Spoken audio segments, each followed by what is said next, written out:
অর্ধেক নারী, নারীদের জন্য নিরাপদ, মর্যাদাপূর্ণ ও অংশগ্রহণমূলক রাষ্ট্র ব্যবস্থা আমরা গঠন করব, যেখানে নারীদের শিক্ষা, চিকিৎসা, কর্মসংস্থান ক্ষেত্রে সকল ব্যাপারে তাদের যোগ্যতা অনুযায়ী মর্যাদাপূর্ণ পরিবেশে তাদের অধিকার নিশ্চিত করা হবে।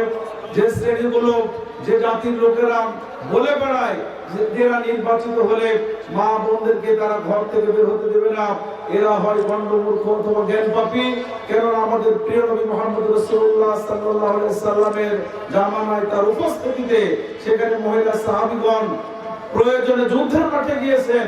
সেখানে আমাদের দেশের মায়েরা বোনেরা, সকল ধর্ম বর্ণের মায়েরা বোনেরা স্বাধীনভাবে প্রয়োজনে তারা সব জায়গায় যেতে পারবে এবং সব কাজ করতে পারবে। তাদের নিরাপত্তা এবং মর্যাদা শুধুমাত্র বাংলাদেশ জামাত ইসলামী নিশ্চিত করতে পারে।